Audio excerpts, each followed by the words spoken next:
Hi hello viewers, welcome to ఆకాశం Andhra news. ఈ రోజు మన న్యూస్ ఇంట్రెస్టింగ్ టాపిక్ అండి. వైసీపీ మేనిఫెస్టోని జనాలు ఇంకా నమ్ముతున్నారా అనేది మన టాపిక్. అదేంటి వైఎస్ఆర్సీపీ వాళ్ళు మేనిఫెస్టోని నమ్మడం ఏంటని అనుకుంటున్నారా? నిన్నగాక మొన్న 2 రోజుల క్రితం జగన్మోహన్ రెడ్డి గారు మళ్ళీ 2024 సంబంధించి వైఎస్ఆర్సీపీ పార్టీకి మేనిఫెస్టో ఏదైతే ఉందో మళ్ళీ రిలీజ్ చేశారు. ఈయన ఏదో నేను పథకాలు ఇచ్చేస్తున్నాను, డబ్బులు ఇచ్చేస్తున్నాను, జనాలు నా వెనకాల ఉన్నారు, సిద్ధం అంటున్నాను, నేను ఎక్కడికి వెళ్ళినా జనాలు బ్రహ్మరథం పట్టేస్తున్నాను జగన్మోహన్ రెడ్డి గారు ఒక అపోహలో మాత్రం అన్నారు. బట్ ఈయన ఇచ్చిన మేనిఫెస్టోలు జనాలు ఇంకా నమ్ముతున్నారా? నమ్మే గొర్రెలు ఉన్నాయా? లేకపోతే 5 రూపాయల పేటిఎం బ్యాచ్ ఉందా? లేకపోతే 30 రూపాయలు తీసుకున్న ముష్టి 30 రూపాయలు ముష్టి తీసుకున్న ఆ పథకాలు తీసుకుంటున్న ముష్టోళ్ళు ఉన్నారా? కొంతమందిని అంటున్నాను, అందరిని కాదు. సగంలో సగం 100కి 70% మార్పు అనేది అయితే వచ్చింది. తతిమ ఉన్న 30% ఎంతమందో వీళ్ళ గురించి మనం మాట్లాడుతున్నాం. నిజంగా ఇప్పుడు ఈ మేనిఫెస్టోని జనాలు నమ్ముతారా? నమ్మితే ఏం జరుగుతున్నావు? నమ్మిన వాళ్ళు ఈయనకు ఓటేస్తారా? ఏంటి, ఏవేంది, ఎందుకు? స్కిప్ చేయకుండా వీడియోని చూడండి, వివరంగా తెలుసుకుందాం.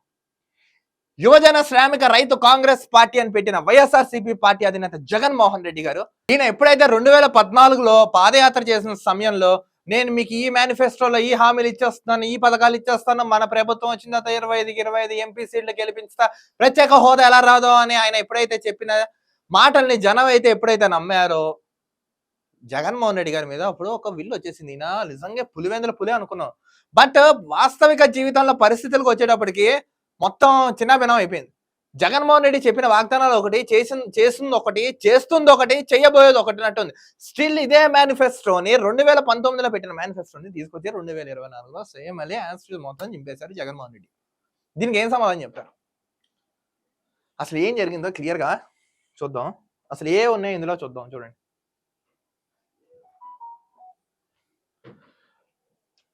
వైసీపీ అధినేత AP CM YS Jaganmohan Reddy release చేసిన మేనిఫెస్టోపై రాష్ట్ర ప్రజలు, సొంత పార్టీ నేతలు, కార్యకర్తలు జగన్ వీరాభిమానాన్ని స్పందిస్తారు.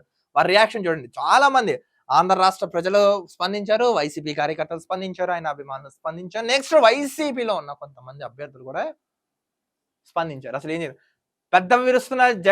పెదవి విరుస్తున్న ప్రజలు, తలలు పట్టుకుంటున్న అధికార పార్టీ శ్రేణులు ఈ మేనిఫెస్టోతో మళ్ళీ తలలు పట్టుకుంటున్నారు. డోర్ నాయనో మళ్ళీ వస్తే జరిగే ప్రమాదం ఉందని వాళ్ళు అనుకుంటున్నారు. 4 ఏళ్ల తర్వాత పెన్షన్ పెంచుతామన్న సీఎం ప్రకటనపై వృద్ధుల పదవి విరుపు.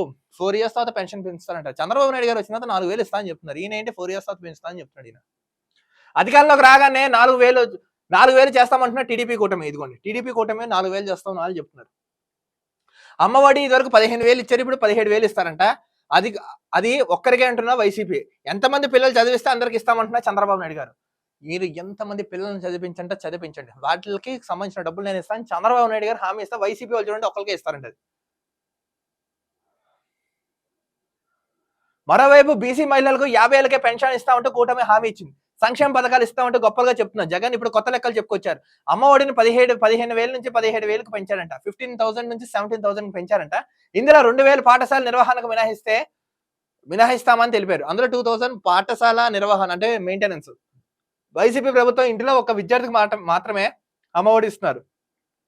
ఇంట్లో ఒక్కరికే ఇస్తున్నారంటండి వీళ్ళు.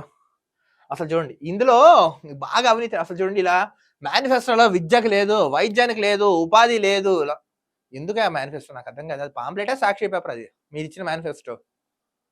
కార్పొరేషన్ ఊసే లేదు. అసలు కార్పొరేషన్ సంబంధించింది ఎటువంటి టాపికే లేదంట. వైసీపీలో 53 మంది వైసీపీలో 53 కార్పొరేషన్లు ఏర్పాటు చేశారు. ఒక్కదానికి నిధులు కేటాయించారు. 53 కార్పొరేషన్స్ చేసినా కూడా ఒక్కదానికి నిధులు ఇవ్వలేదంట.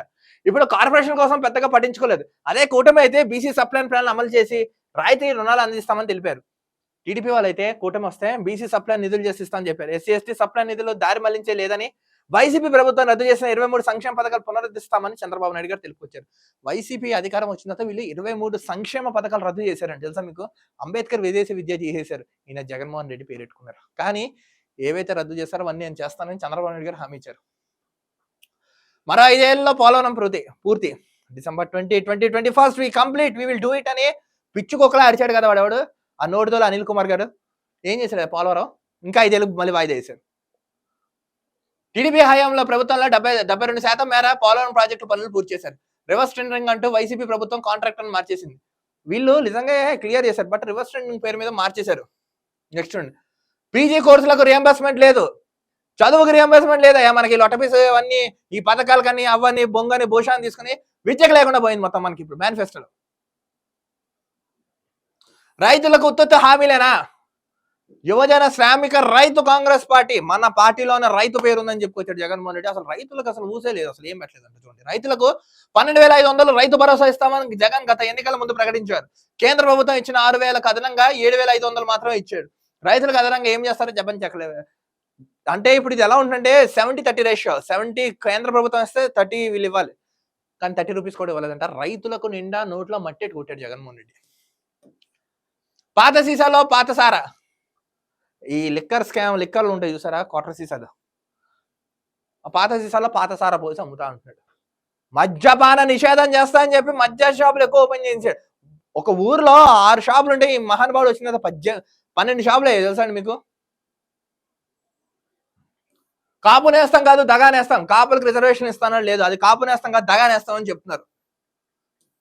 మద్యపాన నిషేధం ఏమైంది? మద్యపాన నిషేధం చేస్తా అన్నారు కదా, అసలు ఆ యూసే లేదో, అది ఏమైందని అడుగుతున్నారు. హామీలతోనే సరే, న్యాయవాదుల సంక్షేమానికి ఎంతో చేస్తామని హామీలు ఇవ్వడంతో జగన్ రెడ్డి సర్కారు ఇట్టే చేసి పెట్టిందంట. మొత్తానికి ఏంటంటే వీళ్ళ మేనిఫెస్టో చూసుకోండి, మొత్తం వీళ్ళ మేనిఫెస్టో చూసుకోండి. ఆటో వాళ్ళకి ఇస్తానంటున్నారు, ఇవి ఇస్తున్నా, వీళ్ళకి ఎవరు టైలర్స్ వాళ్ళకి ఇస్తా అంటున్నారు, రైతులకి ఇస్తా అంటున్నారు, పెన్షన్దారులకు ఇస్తా అంటున్నారు, విద్యార్థులు చదువుకి విద్యకి వైద్యం లేకుండా చేశారు మహానుభావులు. ఇది ఒక మేనిఫెస్టో అంట. ఈ సాక్షి దినపత్రిక లాగా కనబడుతుంది నాకు. స్టిల్ ఇంకా కొంతమంది జగన్మోహన్ రెడ్డి గారిని నెగ్గుతారు, జగన్మోహన్ రెడ్డి గారి అధికారంలోకి వస్తారు. కొంతమంది చెప్తున్నారు, ఎర్రెదవల్లారా మొత్తం ముంచిపాడు దొబ్బుతారా మనని, రాష్ట్రాన్ని 5 ఏళ్ళు రాజధాని లేని రాష్ట్రంగా మహానుభావుడు పరిపాలించాడు, అప్పులు చేసి రాష్ట్రాన్ని నడిపించాడు, మద్యం సీసాల ద్వారా ప్రభుత్వాన్ని నడిపించాడు. ఇలాంటి నాయకులు కావాలా? అభివృద్ధి చేసి మీకు పథకాలు అభివృద్ధి చేసి సంక్షేమం చేసి పెట్టుబడులు పెట్టించి సంపద సృష్టించి వచ్చిందంతా మీకు పథకాలు ఇచ్చి మీకు ఉపాధి కల్పిస్తున్న వ్యక్తి కావాలా?